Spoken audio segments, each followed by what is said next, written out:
Le deuxième livre, le Chumash de Shemot, qui parle de la construction de Am Israël. Jusque-là, on avait les racines. Maintenant, on va voir l'Am Israël qui se construit. Comme un Chumash Shemot, c'est imbécile. Et dans la paracha de Shemot, au début, on va voir apparaître la grandeur de Moshe Rabbeinu. Comment Moshe Rabbeinu a pu atteindre de tels niveaux? Par où il a commencé? Il était éduqué dans le palais du roi. Ce n'était pas exactement l'endroit qu'il fait pour devenir, c'était pas Poniovitch. Et il est devenu ce qu'il est devenu. On va voir un petit peu des choses remarquées sur Moshe Rabbeinu. Vayi bayamim ahem, vayigdal Moshe etzei lechav. Quand Moshe Rabbeinu a grandi dans le palais du roi, un jour il s'est sorti du palais, il allait se promener. Vayar besivlotam, il a vu les souffrances des esclaves juifs. Vayar ish mitzri makeish ivri mechav, il a vu un Égyptien qui frappe pour rien. Vayifen kovacho vayar ki enish, vayar et mitzri. On ne peut pas laisser comme ça de la violence gérer le peuple. Il a frappé, il a fait disparaître. Le lendemain, Moshe Rabbeinu sort nouveau, il voit deux juifs qui se disputent. Celui qui a levé son bras sur l'autre, il dit, mais t'es un rachat, qu'est-ce que tu frappes? Taquet, c'est au futur, pourquoi tu veux frapper? Dès que tu veux lever la main déjà pour frapper un juif, t'es un rachat. Pourquoi tu fais ça? Comment les juifs ils utilisent entre eux la violence? C'est pas un derrière, c'est pas comme ça qu'on résout les problèmes. On voit Moshe Rabbeinu intervient, quelque chose qui va par le retrouve un petit peu après. Il s'est enfui. Il est arrivé chez Yitro. Et là-bas, Vayavo à Rohim Vayigaroshum. Les filles de Yitro avaient puisé de l'eau joliment pour leur troupeau. Et les bergers arrivent. Ils ont chassé les filles. Ils ont pris l'eau pour leur troupeau à eux. Et les filles de Yitro, ils les ont jetées dans le puits. Ils apprennent à nager. Moshe Rabbeinu les a repêchés, mais Gamdalo, Dalalanu, il nous a repêchés. Il a ressorti de l'eau. Encore une fois, on voit Moshe qui intervient lorsqu'il voit une injustice. Il ne peut pas dire, c'est pas mon affaire, qu'il se débrouille.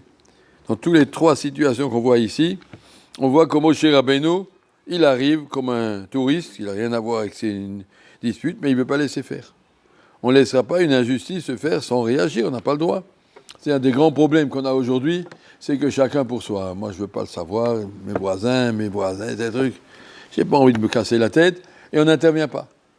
Et là, on te dit la grandeur de Moshe Rabbeinu, on voit, il est là, il est présent, et il intervient, et il met tout son cœur. Il a compris la souffrance, les injustices, il n'est pas question de laisser le monde comme ça. Ça, c'est la grandeur de Moshe Rabbeinu. Et on va voir dans la suite, lorsqu'il a frappé, il a empêché l'Égyptien, le Juif, de frapper l'autre, il a attaqué Recha. Vayomer misamcha leish sar veshofet alenu. Ce Juif qui voulait frapper l'autre et que Moshe Rabbeinu lui a dit, arrête, t'es un rachat. Et l'autre, il lui dit, quoi tu te mêles?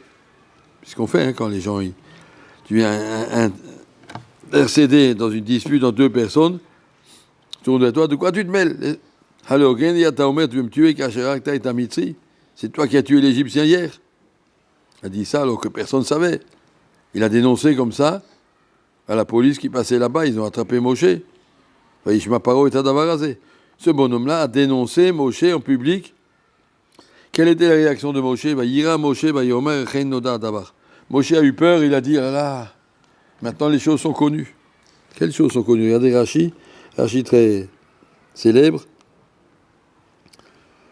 Moshe Rabbeinu était angoissé, quoi? Il y a pas mes juifs, des gens qui peuvent comme ça dénoncer, qui peuvent envoyer un autre juif en prison et condamner à mort simplement parce que je me suis mêlé de sa vie. Alors il m'a dit, ouais, la police, rattrapez-le, c'est lui qui a tué l'Égyptien hier. Partout on le cherchait, qui c'est qui a tué l'Égyptien? Voilà, il a dénoncé. Moshe Rabbeinu nous dit, Il y a des gens comme ça, Rechaïm, mais Ata, Shema, Elohim, Ligaël. Peut-être ils ne mériteront plus d'être sauvés d'Égypte, les pauvres juifs. Si entre eux, ils sont en train de se taper dessus, et un peut dénoncer l'autre, Shema, Elohim, Ligaël, Moshe Rabbeinu, il a compris que les juifs doivent arriver à la Géoula. Pour arriver à la Géoula, il faut qu'ils se serrent entre eux.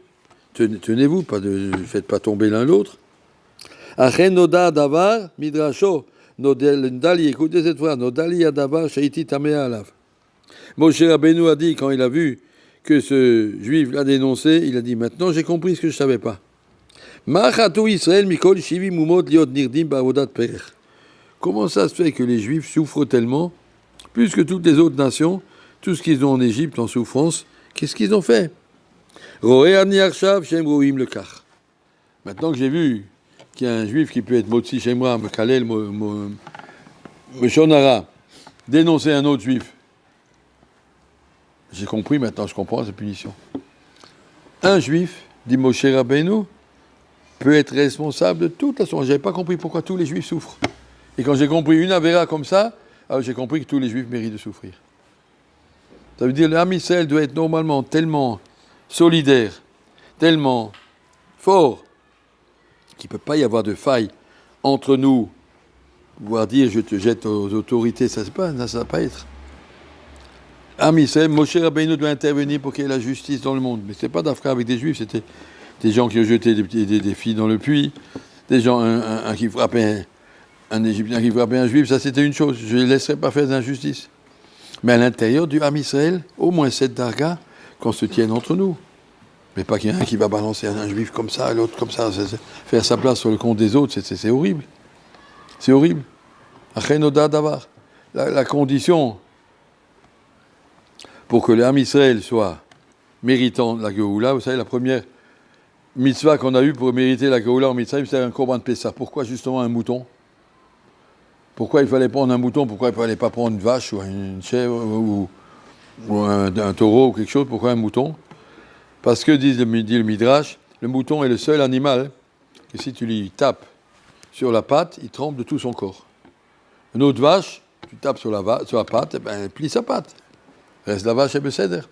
Les moutons, quand tu tapes sur une oreille du mouton, il tremble de tout son mouton. Tout le mouton, il tremble.